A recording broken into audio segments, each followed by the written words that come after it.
ये जो विषय है, इस विषय को बहुत गंभीरता पूर्वक समझने की जरूरत है।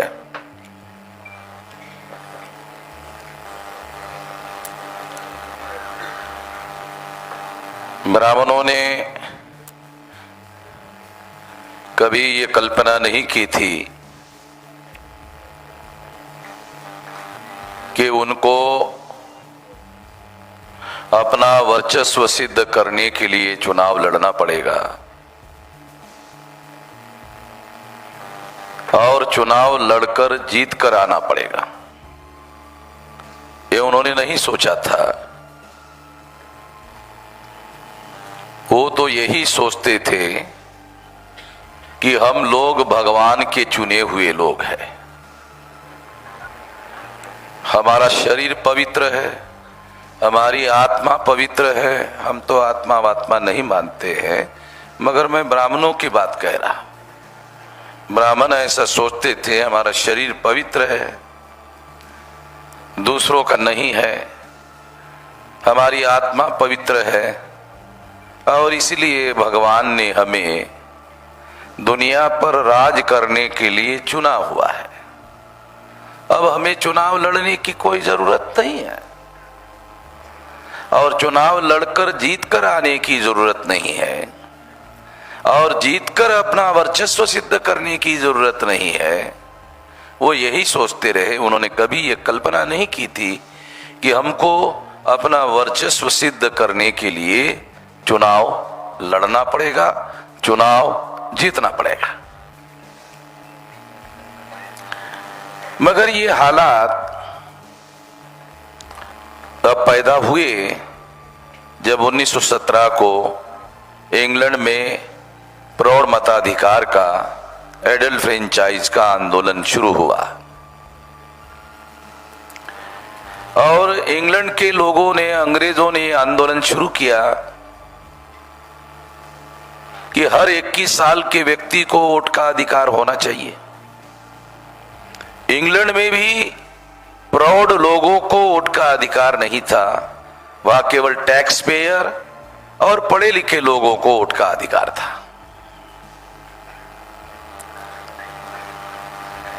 तो वहां लिमिटेड लोगों को वोट का अधिकार था। तो इसलिए इंग्लैंड के अंग्रेज लोगों ने प्रौढ़ मताधिकार का आंदोलन 1917 को शुरू किया और जब 17 को यह आंदोलन इंग्लैंड में चल रहा था तो आप लोग सुनकर हैरान हो जाओगे कि उस समय इंडिया में जो ब्राह्मण लोग थे वो इंग्लैंड में पढ़ने के लिए जाते थे, हायर एजुकेशन के लिए जाते थे। दूसरे लोगों को तो ये अधिकार था ही नहीं, ना उनके पास रिसोर्सेस थे। खास तौर पर जिसे आज के तारीख में भारत के संविधान के अनुसार एससी एसटी ओबीसी कहा गया। एससी एसटी ओबीसी भी बात का नाम है। पहला नाम धर्मशास्त्रों के अनुसार जिसे शेड्यूल कास्ट कहा गया उसे अछूत कहा जाता था, जिसे शेड्यूल ट्राइब कहा गया उसे आदिम जाति या आदिवासी कहा जाता था और जिसे आज ओबीसी कहा जाता है उसे ब्राह्मण धर्मशास्त्र के अनुसार शूद्र कहा जाता था। तो ये तो पहले के नाम नहीं थे, मगर जब उन्होंने ये देखा कि लंदन में और इंग्लैंड में प्रौढ़ मताधिकार का आंदोलन शुरू हुआ, तब उन्होंने ये खतरा महसूस किया कि जिन लोगों को हमने शूद्र बनाया, जिन लोगों को हमने अछूत बनाया, जिन लोगों को हमने क्रिमिनल ट्राइब घोषित किया, जिन लोगों को हमने जंगली घोषित किया, उन लोगों को भारत में वोट का अधिकार मिलेगा और पढ़े लिखे होने की कोई जरूरत नहीं होगी, उनके पास कोई एसेट होने की जरूरत नहीं होगी, केवल उम्र के आधार पर वोट का अधिकार मिलेगा। क्योंकि भारत भारत नहीं था 1917 में, वो ब्रिटिश इंडिया था। तो ब्रिटेन के पार्लियामेंट में जो भी कानून पास होगा वो कानून आज नहीं तो कल, कल नहीं तो परसों भारत में आ जाएगा। ये ब्राह्मणों ने सोचा और बाद में ऐसा हुआ। तो ब्राह्मणों ने जो सोचा था वो गलत नहीं सोचा था। प्रौढ़ मताधिकार भारत में लागू हो गया। लागू होने के बाद एक बहुत बड़ी परिस्थिति, कॉन्ट्रेडिक्टरी परिस्थिति डेवलप हो गई कि ब्राह्मणों की संख्या 3.5% और 3.5% जो ब्राह्मण है वो ब्राह्मण अगर ईमानदारी से भारत में चुनाव हो जाए तो ग्राम पंचायत का पंच नहीं चुनवा सकते, सरपंच बनाने का सवाल नहीं है। जो लोग देश में सरपंच नहीं बना सकते वो लोग देश की पंचायत का प्रधानमंत्री नॉमिनेट करने का काम आज के तारीख में कर रहे हैं। तो ये सारा चमत्कार प्रौढ़ मताधिकार के अधिकार की वजह से ब्राह्मणों के सामने एक संकट खड़ा हुआ और वो संकट खड़ा होने के बाद ब्राह्मणों में एक महत्वपूर्ण परिवर्तन हुआ।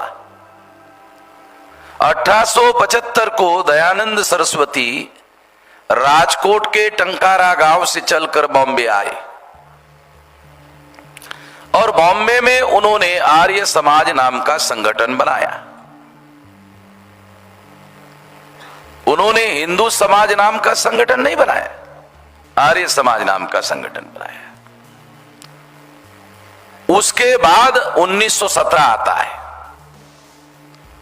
एडल फ्रेंचाइज का आंदोलन। उसके बाद 1922 को नासिक में गोदावरी नदी के किनारे पर बैठकर ब्राह्मणों ने निर्णय लिया कि हम हिंदू महासभा का निर्माण करेंगे और 1922 को उन्होंने हिंदू महासभा की घोषणा की। 1875 और 1900 तक 25 साल हो गए और 25 के बाद 22, 47 ईयर।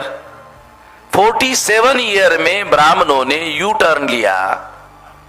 दयानंद सरस्वती ने सत्यार्थ प्रकाश के किताब में लिखा हुआ है कि पर्शियन भाषा बोलने वाले जो मुसलमान हैं उन मुसलमानों ने हमें हिंदू कहा है। ये हिंदू हमें पर्शियन भाषा बोलने वाले मुसलमानों के द्वारा दी हुई गाली है और हमें यह स्वीकार नहीं है, हम इसे मंजूर नहीं करते।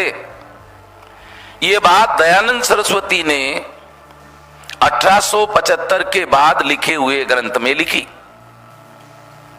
और उस समय दयानंद सरस्वती भारत में अकेले ब्राह्मणों के सबसे बड़े नेता थे। उसके बाद बाल गंगाधर तिलक।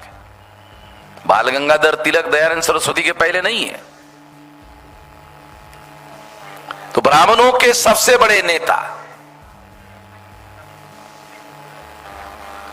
उन्होंने ये कहा था, उसका निर्णय ब्राह्मणों ने बदल दिया और जिस हिंदू को पर्शियन भाषा बोलने वाले मुसलमानों के द्वारा गाली कहा गया उस शब्द को ब्राह्मणों ने स्वीकार किया। यह सारा चमत्कार प्रौढ़ मताधिकार के आंदोलन का था। अभी एससी एसटी ओबीसी को भारत में 1917 को प्रौढ़ मताधिकार नहीं मिला।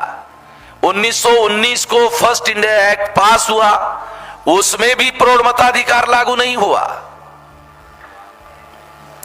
1932 को राउंड टेबल कॉन्फ्रेंस हुई, उसमें भी प्रौढ़ मताधिकार अंग्रेजों ने नहीं माना। 1935 को सेकेंड इंडिया एक्ट पास किया गया भारत के लिए ब्रिटिश पार्लियामेंट के द्वारा,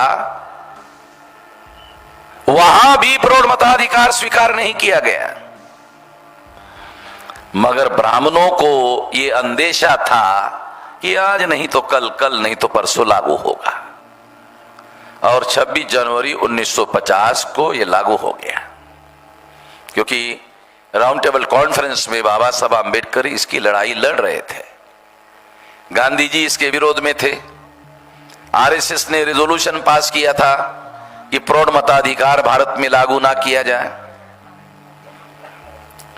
तो ये सारी बातें बहुत अहम है हम सब लोगों के लिए, और खास तौर पर जो ब्राह्मण नहीं है, जो क्षत्रिय नहीं है, जो वैश्य नहीं है, ये 3 वर्ण के लोग नहीं है, उसको छोड़कर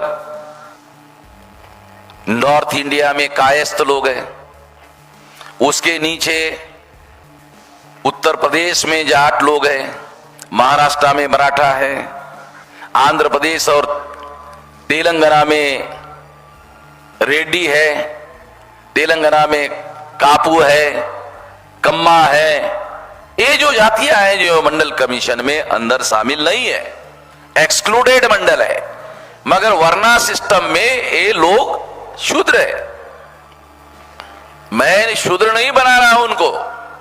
ब्राह्मण धर्म शास्त्र के अनुसार अगर हम ये देखें तो छत्रपति शिवाजी महाराज को ब्राह्मणों ने उनका राज्याभिषेक करने से इनकार किया। ये बात सिद्ध करती है कि महाराष्ट्र में मराठा और कुणबी लोगों को भी वो लोग इस लायक नहीं मानते थे और शूद्र मानते थे। इससे आप सारे देश के लिए अंदाजा लगा सकते हो। इससे बात समझने के लिए मैं आपको बता रहा हूं।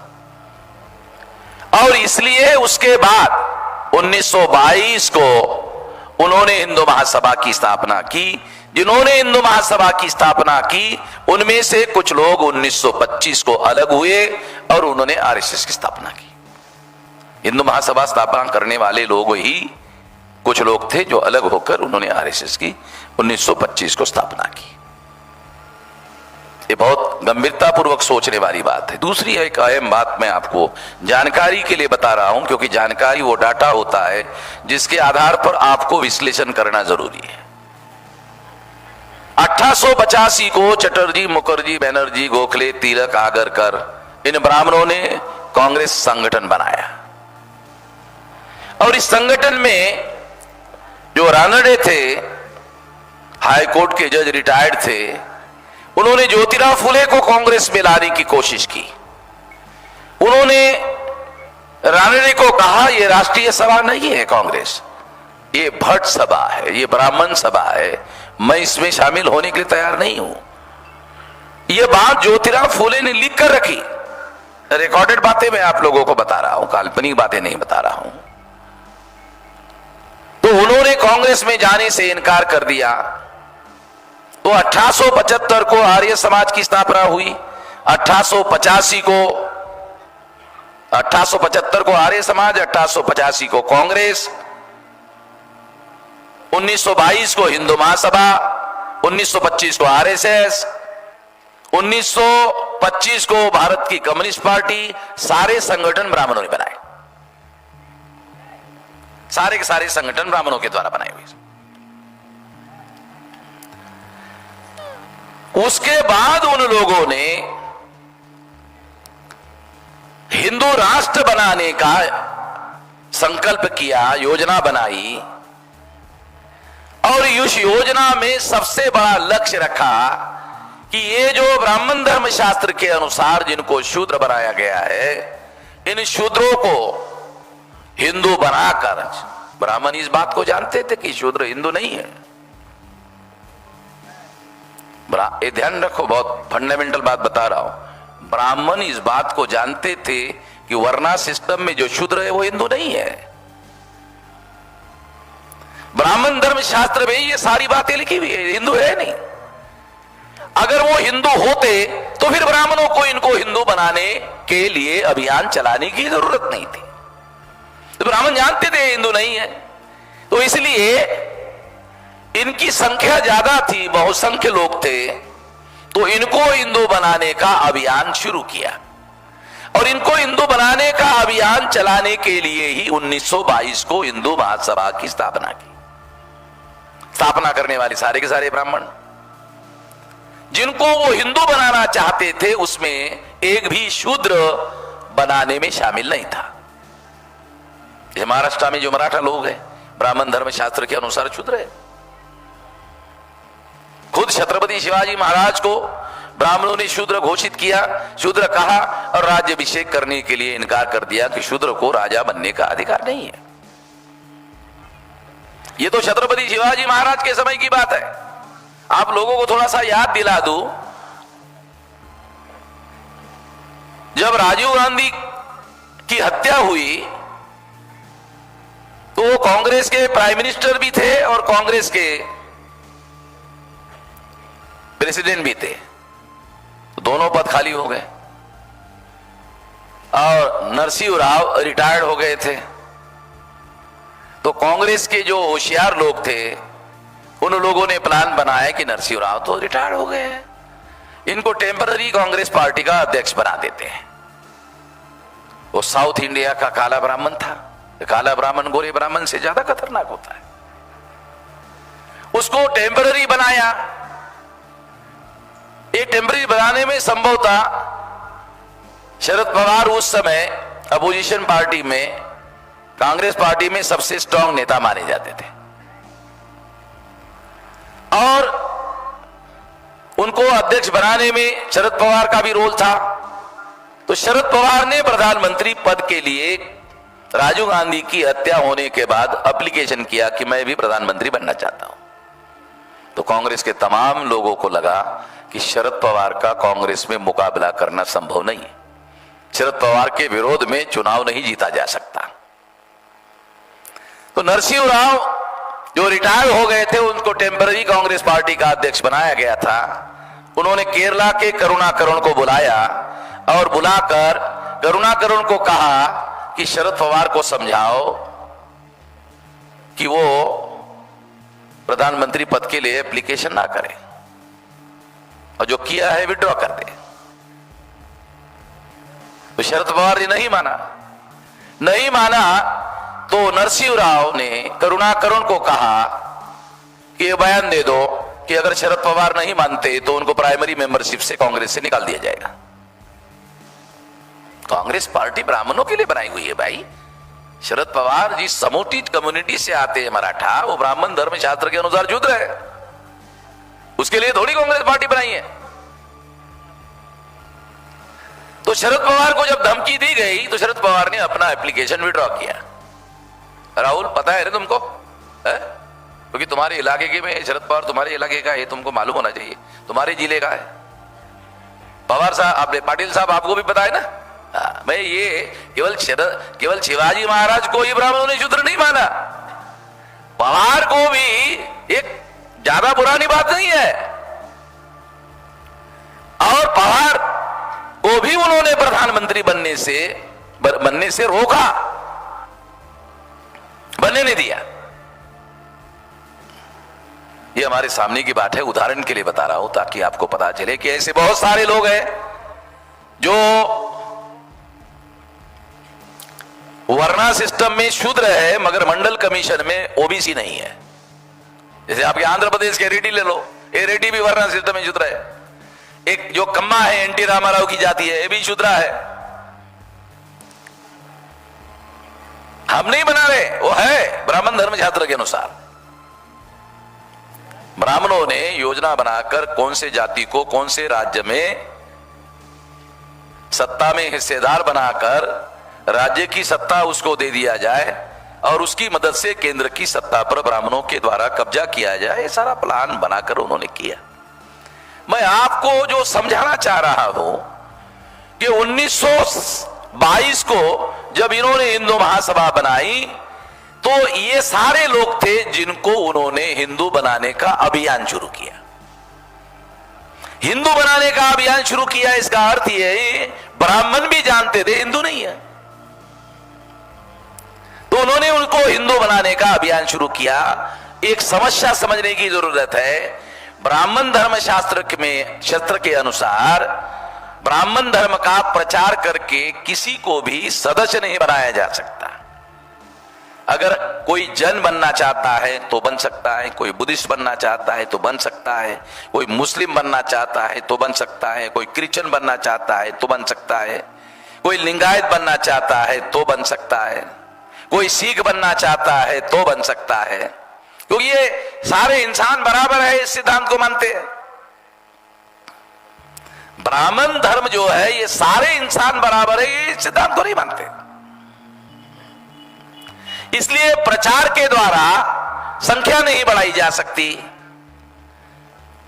दूसरा है पैदा करके संख्या बढ़ाई जाए तो ब्राह्मणों के घरों में जाओ, एक या दो, मुश्किल से दो, ब्राह्मण के घर में मुश्किल से 2 बच्चे होते।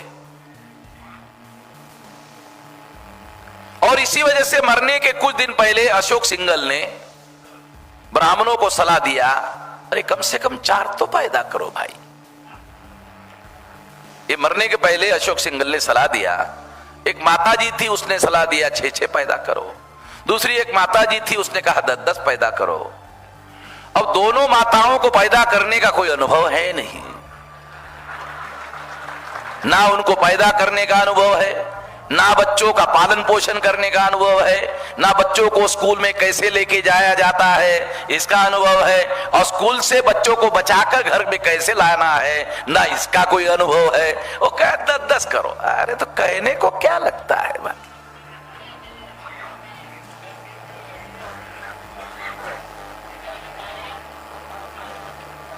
तो मैं मौलिक बात आपको समझा रहा हूं। जब ब्राह्मणों ने अपनी संख्या बढ़ाकर अपनी संख्या बढ़ानी होगी तो फिर उन्होंने संख्या बढ़ाने के लिए एक नया तरीका ढूंढ के निकाला कि SC ST OBC और एक्सक्लूडेड मंडल के जो शूद्र है उनको कहा कि मुसलमान तुम्हारे दुश्मन है। मुसलमानों को उनको दुश्मन बताना शुरू कर दिया और SC ST OBC और एक्सक्लूडेड मंडल के जो लोग हैं उन लोगों को प्रतिक्रिया में हिंदू बनाया। पहली बार शिवसेना का अधिवेशन जब पुणे में हुआ तो शिवसेना ने, बाला साहब ठाकरे जिद्दा थे, शिवसेना ने एक एक्सपर्ट ब्राह्मण को अधिवेशन में भाषण करने के लिए बुलाया। उस वक्त ब्राह्मण का नाम था प्रोफेसर देशपांडे।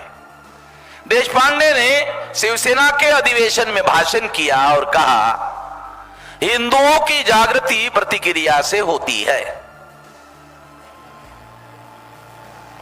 विद्वान आदमी था देशपांडे। उसने कहा हिंदुओं की जागृति प्रतिक्रिया से होती है, और भी लंबा कुछ कहा, मगर वो सारा लंबा भाषण लोक सत्ता में छपकर नहीं आया, आधा सेंटेंस छपकर आया। हिंदुओं की जागृति प्रतिक्रिया से होती है, ये लोक सत्ता में छपकर आया, मैंने पढ़ा। तो मैंने कहा ये आधा सेंटेंस छापा भाई पत्रकार ने, पत्रकार भी ब्राह्मण था, आधा छापा, इसका मतलब उसने आधा छोड़ दिया।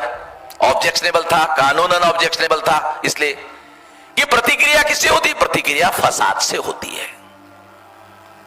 तीसरा एक सेंटेंस है, फसाद मुसलमान के विरोध में करना होगा। ये सारी बातें शिवसेना के अधिवेशन में अंदर बोला होगा, बाहर में सारी बातें छापी नहीं जा सकती, क्योंकि इसमें कानूनन ऑब्जेक्शनेबल बातें हैं कि फसाद करना होगा तो प्रतिक्रिया होगी, फसाद मुसलमान के विरोध में करना होगा तो प्रतिक्रिया ज्यादा होगी।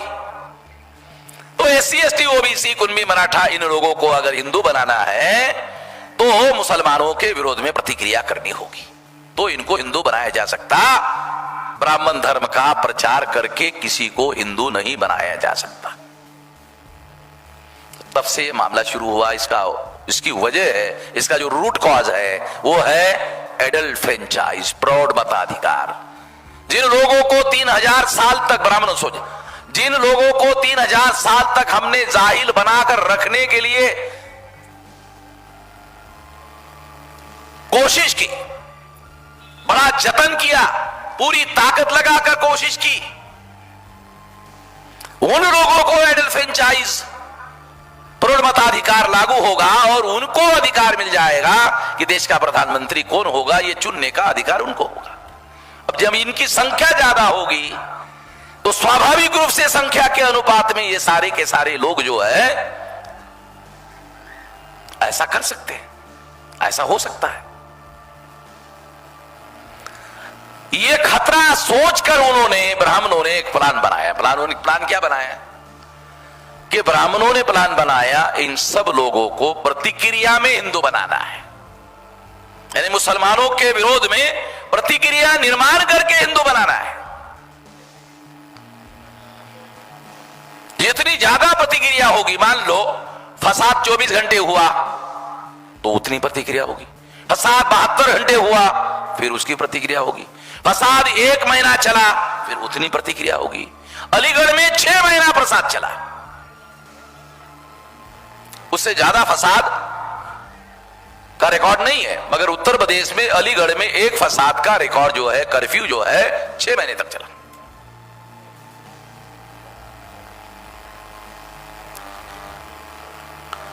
तो इस तरह से फसाद किया जाए और प्रतिक्रिया से हिंदू बनाया जाए, यह योजना ब्राह्मणों ने बनाई। क्योंकि जो SC ST OBC के लोग थे और एक्सक्लूडेड मंडल वाले जो शूद्र थे, वो तो हजारों सालों से जिनको जाहिल बना के रखा गया था, जाहिल बनाकर जिन लोगों को रखा गया था, उन लोगों को ये वोट का अधिकार मिला था। तो इनकी ताकत थी, SC ST OBC एक्सक्लूडेड मंडल की ताकत थी। तो उन्होंने कहा कि ये भारत के राज्य सत्ता के नियंत्रक हो सकते हैं। अगर इनको प्रतिक्रिया में हिंदू बनाया जाए तो ये इग्नोरेंस में हिंदू बनाए जा सकते हैं। अगर इनको इग्नोरेंस में हिंदू बनाया जाएगा तो इनका इस्तेमाल हम कर सकते हैं। अगर इसका इस्तेमाल हम कर सकते हैं तो इस्तेमाल करने वाला आदमी प्रधानमंत्री होगा। जवाहरलाल नेहरू प्रधानमंत्री हो गया, पहला ब्राह्मण जो है वो देश का प्रधानमंत्री हो गया, और ब्राह्मण इसी के आधार पर प्रधानमंत्री होते रहे। और जब तक ब्राह्मण प्रधानमंत्री रहे, उन्होंने देश को ब्राह्मण राज में रूपांतरित करने की पूरी कोशिश की और इसमें उन्होंने कामयाबी हासिल की। आज के तारीख में भारत ब्राह्मण नियंत्रित राष्ट्र है। 2009 में 375 सीटों पर ब्राह्मणों के पार्टी का कब्जा था। 2014 में 411 सीटों पर लोकसभा में ब्राह्मण पार्टी का कब्जा था। 2019 में 450 सीटों पर ब्राह्मणों के पार्टी का कब्जा हो गया।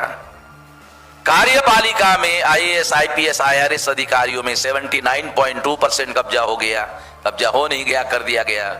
न्यायपालिका में 97% कब्जा कर दिया। और मीडिया जो 4 प्रकार का है, electronic media, print media, traditional media, vocal media, चारों मीडिया पर कब्जा कर दिया। लोकतंत्र के चारों पिलर पर ब्राह्मणों ने कब्जा कर लिया और देश के सारी व्यवस्था पर ब्राह्मणों ने कब्जा करके देश को ब्राह्मणों का गुलाम राष्ट्र बना दिया गया। ये करने में एक बड़ी वजह, बहुत सारे कारण हैं, एक कारण की वजह से रिजल्ट नहीं आया। काशीराम जी कहा करते थे, ऐसा करने में अल्पसंख्य लोगों को राज्य सत्ता पर कब्जा करने के लिए 3 बड़े कारण थे। काशीराम जी ने अपने किताब में लिखा, money, mafia and media. Recorded बातें, उनका जो विश्लेषण है उसमें कहा मनी यानी पैसे का इस्तेमाल, काले धन का इस्तेमाल, माफिया यानी गुंडों लोगों का इस्तेमाल, ये कांग्रेस ने शुरुआत की। Number 3 media. मीडिया का कानून जवाहरलाल नेहरू ने बनाया, उनको जैसा चाहिए वैसा बनाया। और मीडिया पर आज के तारीख में जवाहरलाल नेहरू ने जो कानून बनाया उसकी वजह से उनका कब्जा हो गया। जो बहुसंख्य लोग हैं वो मीडिया चला नहीं पाए, वो कानून की वजह से नहीं बना पाए। मुझे ये बात समझ में नहीं आ रही थी। नासिक में गोदावरी नाम का एक पेपर चलाया जाता है मराठी में, और वो पेपर चलाने वाला आदमी ब्राह्मण था। उसके साथ मैं एक बार बैठ के चर्चा कर रहा था मीडिया के बारे में, तो उन्होंने मुझे बताया कि मैंने सुप्रीम कोर्ट में एक केस दायर किया था मीडिया के संबंध में। मैंने पूछा क्या केस थी? कहा कि मैंने टाइम्स ऑफ इंडिया के विरोध में केस दायर किया। क्या केस थी? कहा कि 64 पेज का पेपर टाइम्स ऑफ इंडिया का वो 2 रुपए में देता है। तो मैंने कहा अरे कैसे कैसे दे सकता है?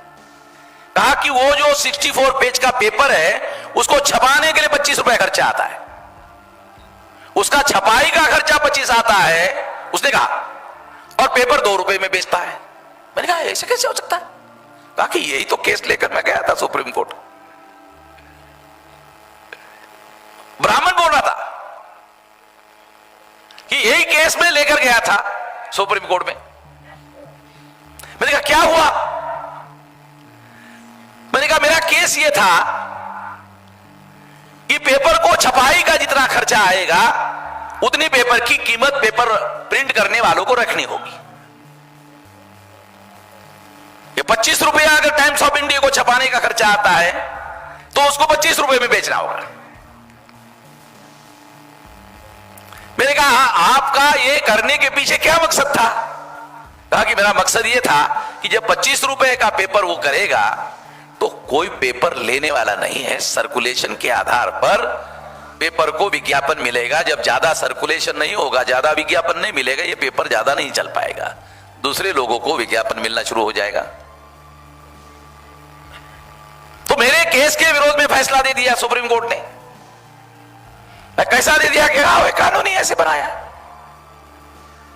कानून का सहारा लेकर उन्होंने मुझे ये फैसला दे दिया कि नहीं ऐसा नहीं हो सकता, वो अपने पेपर की कीमत 2 रुपया रख सकते हैं। मैंने कहा 25 रुपया छपाई का करने के बाद वो 2 रुपये में पेपर कैसे बेचता था? कहा एक दिन के एक पेपर के 1 करोड़ से ज्यादा विज्ञापन उसको मिलता था। एक दिन के एक पेपर में 1 करोड़ रुपए से ज्यादा विज्ञापन उसको मिलता था। इतने सारे पेपर छापता था, वो सारे पेपर में विज्ञापन होते थे और 10-15 पेज में खबरें होती थी, आर्टिकल होते थे और सारा धंधा करता था। तो मैं एग्जाम्पल के लिए आपको बता रहा हूं कि जवाहरलाल नेहरू ने जो प्रेस एंड पब्लिकेशन एक्ट बनाया, कानून बनाया, वो कानून उन्होंने मीडिया पर अपने लोगों का कब्जा होना चाहिए इसके लिए किया। आज सारा प्रिंट मीडिया उनके कब्जे में। दूसरा कोई आदमी अखबार चलाने लायक नहीं है, क्योंकि विज्ञापन के बगैर ना चैनल आप चला सकते हो, ना प्रिंट मीडिया आप चला सकते हो। तो ये सारा का सारा मामला उन्होंने कब्जा किया। तो लोकतंत्र के चारों पिलर पर आज ब्राह्मणों का कब्जा हो गया, और ब्राह्मणों का कब्जा हो गया ये लोगों को बामसेफ के द्वारा मालूम हुआ। किसी ने ये बात नहीं बताई भारत में। अभी मुझे हार्वर्ड यूनिवर्सिटी से एक प्रोफेसर का टेलीफोन आया कल कि आप हमें ये सारा भारत में जो चल रहा है वो सारा फैक्ट जो है हमें लिख करके भेजो। काय के लिए? नहीं, ये बातें दुनिया को मालूम होनी चाहिए कि ये भारत में क्या हो रहा है। मैंने कहा ठीक है। तो सोशल मीडिया में मैंने कहा हम तो लिख रहे हैं।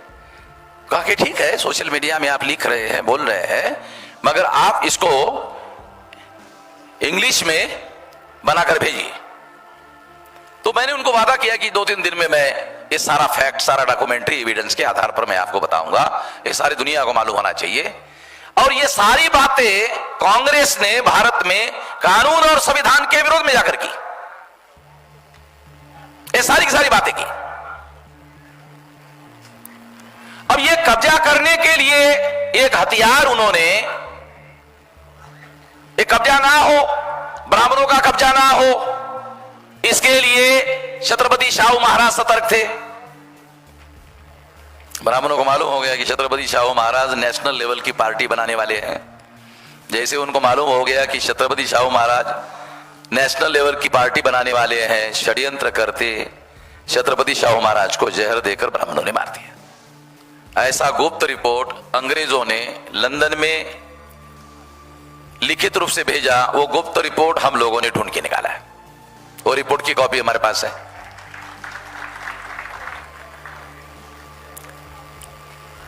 बाबा साहब अंबेडकर ने ये ब्राह्मणों का कब्जा होने वाला है सारा का सारा, पहले वो जानते थे।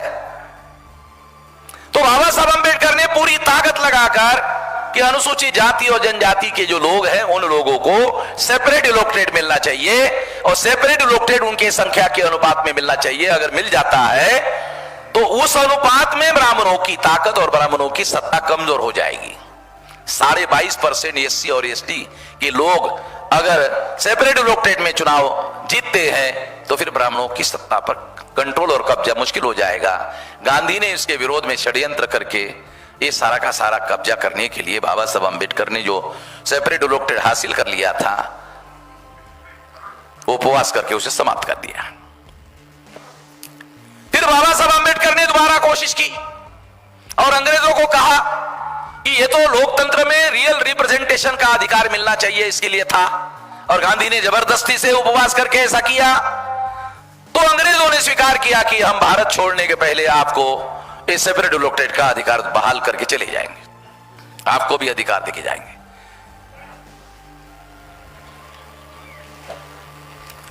जब यह बात व्यवहार में आने की सूरत पैदा होने लगी तो गांधी और नेहरू ने प्लान बनाकर माउंटबेटन के सामने प्रस्ताव रखा कि हम भारत के टुकड़े करने की योजना को स्वीकार कर सकते हैं, हमारी एक शर्त है, डॉक्टर अंबेडकर के लिए आजाद भारत में सेपरेट इलेक्टेड ना दिया जाए। इस बात को गांधी नेहरू ने स्वीकार कर लिया। माउंटबेटन की बात को, जो उनका भारत के टुकड़े करने का प्रस्ताव था, स्वीकार किया।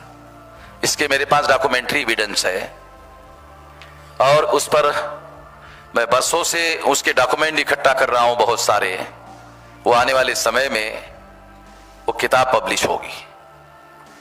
मैं ये सारा हिस्टोरिकल डाटा आप लोगों को इसलिए बता रहा हूं कि जैसे काशीराम जी ने कहा, मनी माफिया और मीडिया, पैसे का इस्तेमाल किया, माफिया का इस्तेमाल किया, मीडिया का इस्तेमाल किया। मैं अपने विश्लेषण में आपको बताना चाहता हूं, मनी माफिया एंड मीडिया के अलावा एससी एसटी ओबीसी का वोट प्रभाव शून्य करने के लिए हिंदू मुसलमान का ध्रुवीकरण करने का षड्यंत्र किया।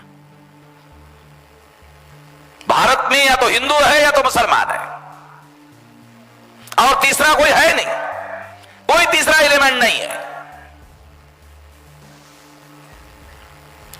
इसको रोकने का काम 1848 को ज्योतिराव फुले के द्वारा शुरू हुआ, बाद में शाहू महाराज में इसने रोकने की कोशिश की, बाद में बाबा साहब आंबेडकर ने इसको रोकने की कोशिश की, और सबसे ज्यादा शक्तिशाली तरीके से, बहुत होशियारी से बाबा साहब आंबेडकर ने इसको रोकने की कोशिश की।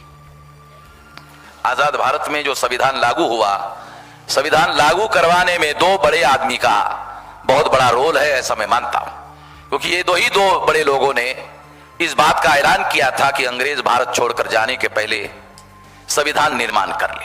ये दो लोग थे, बैरिस्टर मोहम्मद अली जिन्ना और डॉक्टर बाबा साहब आंबेडकर। इन्होंने ऐलान किया था कि अंग्रेजों को भारत छोड़कर जाने के पहले भारत में संविधान निर्माण करना चाहिए, नहीं तो ये लोग आजादी मिलने के बाद गांधी और नेहरू भारत में मनुस्मृति का कानून लागू कर देंगे।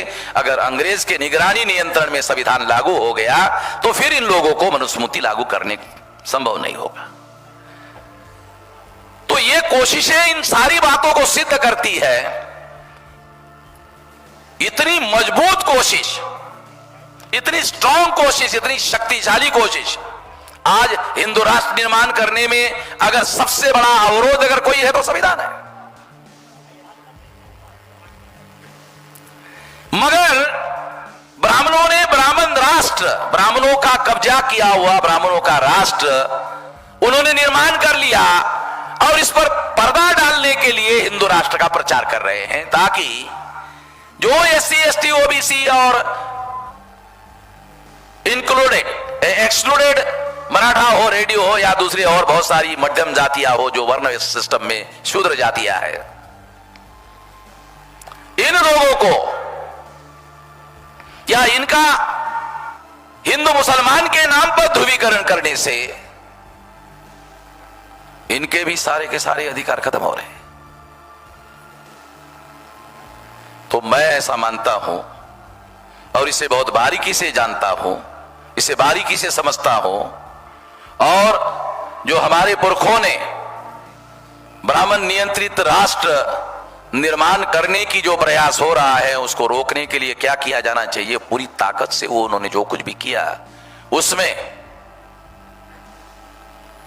एससी एसटी ओबीसी के लोगों का ये जो पहचान है, एससी की पहचान बाबा साहब अम्बेडकर ने 1935 में दी। एससी की पहचान हिंदू बनने के लिए सबसे बड़ा अवरोध है, एसटी की पहचान हिंदू बनने के लिए अवरोध है, ओबीसी की पहचान हिंदू बनने के लिए सबसे बड़ा अवरोध है।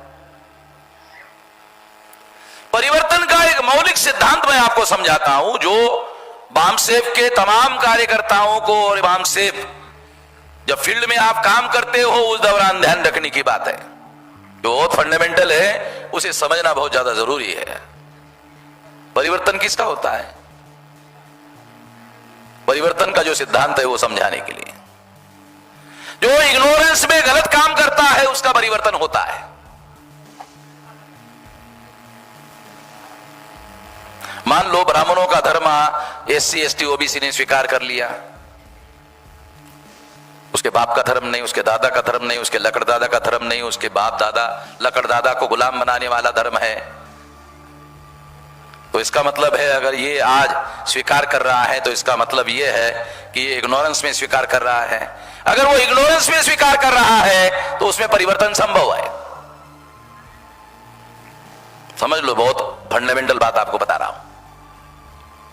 आरएसएस में 10-10, 15-15 साल रहे हुए जो लोग हैं ना एससी एसटी ओबीसी के, आरएसएस के लोगों को भी डर लगता है कि ये आदमी वामन मिश्राम का भाषण सुनने के लिए नहीं जाना चाहिए।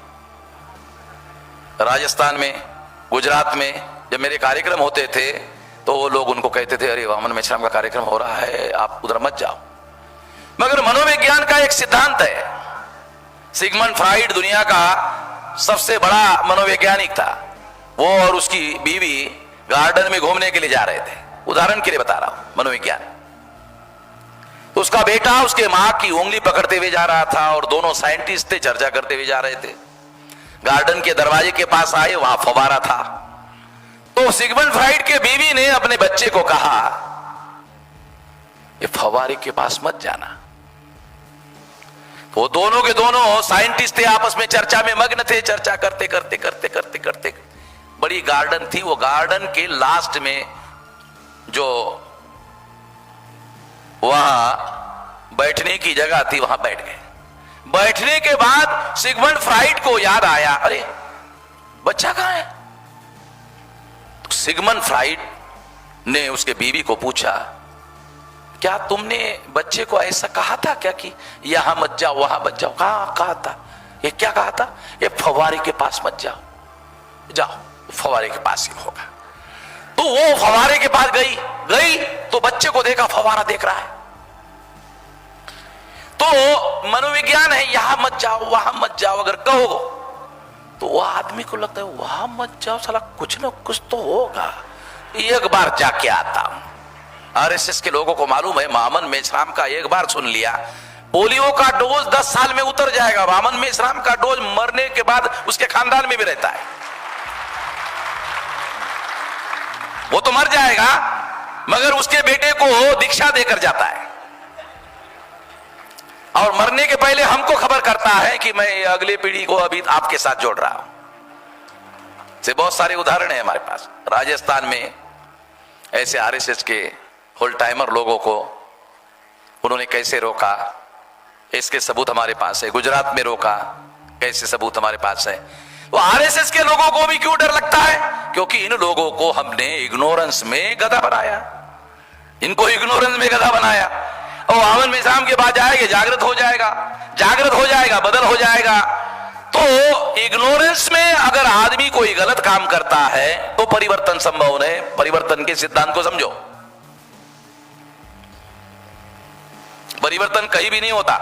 कोई आदमी जानबूझकर, विचार पूर्वक, सोच समझकर अगर कोई काम कर रहा है उसमें परिवर्तन होगा। कैसे होगा? बिल्कुल नहीं होगा। जो आदमी जानबूझकर, विचार पूर्वक, योजनाबद्ध तरीके से काम करेगा उसके अंदर परिवर्तन होने वाला नहीं है। तो हम जो परिवर्तन करने वाले लोग हैं, और मैं जो इतिहास आप लोगों को बता रहा हूं, हजारों साल का झगड़ा इस देश में ब्राह्मणों का और हमारी लड़ाई हजारों साल से है। ब्राह्मण हिस्टोरियन इतिहास लिखता है, तो इतिहास में क्या लिखता है? देखो इतिहास कैसा लिखता है ब्राह्मण हिस्टोरियन। ये भारत की सबसे बड़ी समस्या हिंदू मुसलमान की समस्या है। क्यों? एससी एसटी ओबीसी नहीं है, नहीं। मुस्लिम लोगों का आगमन भारत में होने के पहले, चलो ठीक है तुम्हारी बात मान लेते हैं, हिंदू मुसलमान की समस्या है। मुस्लिम लोगों के आगमन के पहले, जब मुस्लिम भारत में थे ही नहीं, आगमन ही नहीं हुआ था, आगमन होने के बाद हिंदू मुसलमान की समस्या सबसे बड़ी समस्या हो गई। उनके आगमन के पहले किसकी समस्या थी? जब मुस्लिम भारत में थे ही नहीं, फिर किसकी समस्या थी? फिर तो हिंदू मुस्लिम की समस्या नहीं थी। फिर जिसकी समस्या थी, जिन लोगों की समस्या थी ब्राह्मणों के साथ में, वो समस्या खत्म हो गई, आज भी जीवित है। वो जीवित समस्याओं से ब्राह्मण लड़ नहीं सकता। क्या ब्राह्मण एससी एसटी ओबीसी के साथ लड़ सकता है? उनके पास बहुत ज्यादा ताकत है, ताकत के हिसाब से लड़ सकता है, राज्य सत्ता उनकी है, लड़ सकता है, लड़ता नहीं है। लड़ सकता है, लड़ता नहीं, क्यों? क्योंकि उनका जो सिद्धांत है हिंदुओं का ध्रुवीकरण करने का, अगर वो एससी एसटी ओबीसी से लड़ेगा तो फिर तो हिंदू वर्सेस हिंदू लड़ाई शुरू हो जाएगी। पाटिल साहब समझ में आ रहा है? गधे नहीं है ना ब्राह्मण लोग, ब्राह्मण लोग गधे तो है नहीं ना। अगर वो हमसे लड़ने लायक है, ताकत है, मगर हमसे नहीं लड़ता, क्यों नहीं लड़ता? क्योंकि फिर हिंदू वर्सेस हिंदू की लड़ाई शुरू हो जाती है और रणनीति गलत हो जाती है, रणनीतिक दावपेच गलत हो जाता है। ये दावपेच में ही ब्राह्मण असफल हो जाता है। इसलिए वो योजना बनाता है कि मामला हिंदू मुसलमान का होना चाहिए और दूसरा कोई भी नहीं होना चाहिए। भारत में केवल या तो हिंदू है या तो मुस्लिम है, बाकी कोई है ही नहीं। और ध्रुवीकरण का कांग्रेस को फायदा होता है, ध्रुवीकरण का बीजेपी को फायदा होता है, ध्रुवीकरण का कम्युनिस्टों को फायदा होता है, ध्रुवीकरण का मार्क्सवादी कम्युनिस्ट को फायदा होता है, ध्रुवीकरण का तृणमूल कांग्रेस को फायदा होता है। जितने ब्राह्मणों के दल है सभी लोगों को ध्रुवीकरण का फायदा होता है। क्योंकि जब कोई हिंदू होता है तो हिंदू का नेता ब्राह्मण होता है, जब एससी होता है तो एससी का नेता एससी होता है, एसटी का नेता एसटी होता है, ओबीसी का नेता ओबीसी होता है। जब एससी एसटी ओबीसी हिंदू होता है तो हिंदू का नेता ब्राह्मण होता है। समझ रहे हो ना? इसलिए मैं ऐसा मानता हूं, भारत हिंदू राष्ट्र बन सकता है, ब्राह्मण राष्ट्र तो बन चुका है। अगर ब्राह्मण एससी एसटी ओबीसी को हिंदू कहते हैं कि ये हिंदू है, तो ब्राह्मणों का, जिन ब्राह्मणों ने ब्राह्मण राष्ट्र बना लिया और ब्राह्मणों का गुलाम राष्ट्र भारत को बना लिया, वो ब्राह्मण अगर एससी एसटी ओबीसी को हिंदू कहते हैं, हिंदू मानते हैं, तो क्या एससी एसटी ओबीसी का भारत बनाना चाहते हैं? हाँ भाई, समझ में आ रहा पाटिल साहब? अगर वो हिंदू राष्ट्र निर्माण करना चाहते हैं और वो एससी एसटी ओबीसी को हिंदू कहते हैं, तो क्या जिन्होंने ब्राह्मण राष्ट्र बना दिया, ब्राह्मणों का कब्जा कर लिया, ब्राह्मणों का भारत को गुलाम बना दिया, वो ब्राह्मण क्या एससी एसटी ओबीसी का भारत बनाना चाहते हैं? ऐसा तो नहीं बना चाहते, गधे तो है नहीं वो।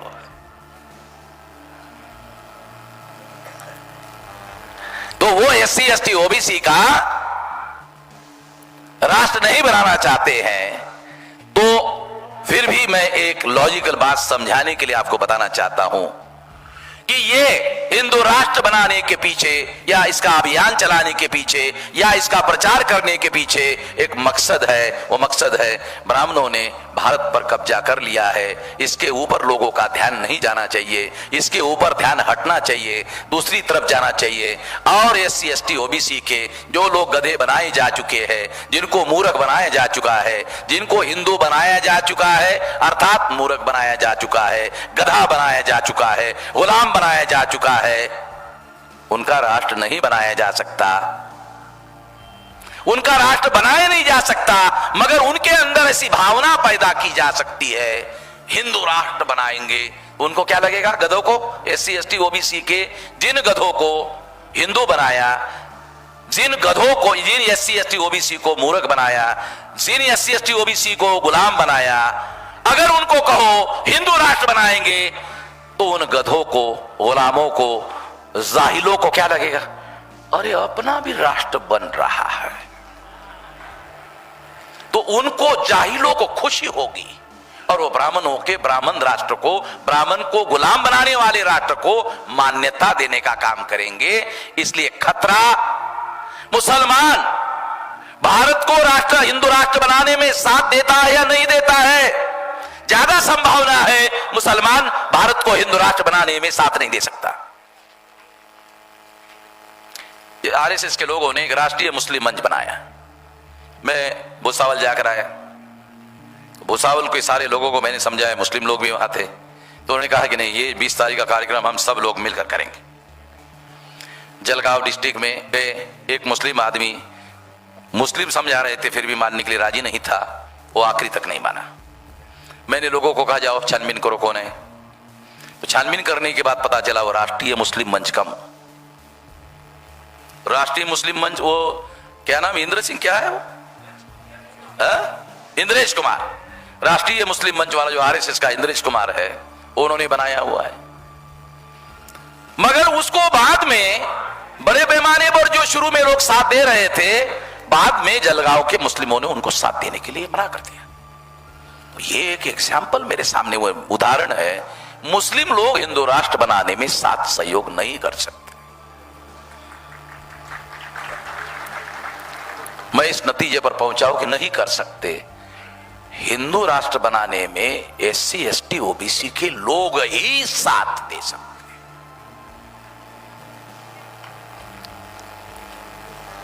और अभी तक दे रहे।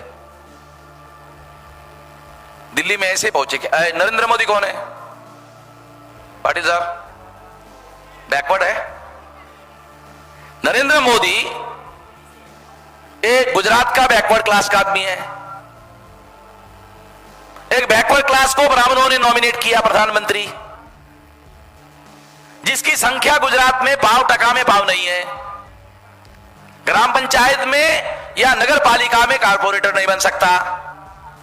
उसको ब्राह्मणों ने अडवाणी और सुषमा स्वराज को पिछवाड़े में लात मार के नरेंद्र मोदी को प्रधानमंत्री बनाया। तो नरेंद्र मोदी एक बैकवर्ड क्लास का आदमी है, तो आरएसएस के लोग ये सारे कानून, 370 का कानून, ये आरएसएस के एजेंडा है। 370 का एजेंडा आरएसएस के रेजोल्यूशन है। कश्मीर के बारे में रेजोल्यूशन आरएसएस का है। ये सारा एनआरसी हो या सिटीजनशिप अमेंडमेंट वाला सारा मामला ये आरएसएस का है। तो आरएसएस का एजेंडा कौन अमल में ला रहा है? नरेंद्र मोदी, बैकवर्ड। और दिल्ली में अगर इन लोगों को सरकार बनाने में साथ सहयोग मिल रहा है, तो मैं ऐसा मानता हूं एससी एसटी ओबीसी के लोग। तो भारत में हिंदू राष्ट्र निर्माण करने में एससी एसटी ओबीसी के लोग के साथ सहयोग से ही बन सकता है। मुस्लिम हिंदू राष्ट्र बनाने में साथ सहयोग नहीं कर सकते।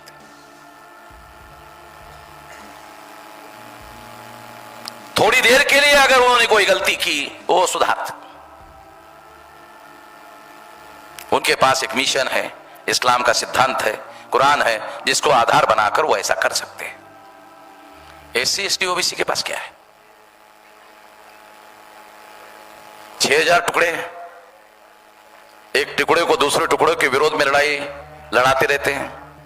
ये सारा लड़ाई लड़ाने का काम ब्राह्मण ही करते रहते हैं। तो मैं ऐसा मानता हूं कि एससी एसटी ओबीसी के मदद से ही हिंदू राष्ट्र निर्माण होगा। ब्राह्मणों के नियंत्रण में चलने वाला हिंदू राष्ट्र, यानी नियंत्रण, सारे सत्ता पर नियंत्रण ब्राह्मणों का होगा और नियंत्रण के अधीन एससी एसटी ओबीसी होंगे, यानी गुलाम होंगे।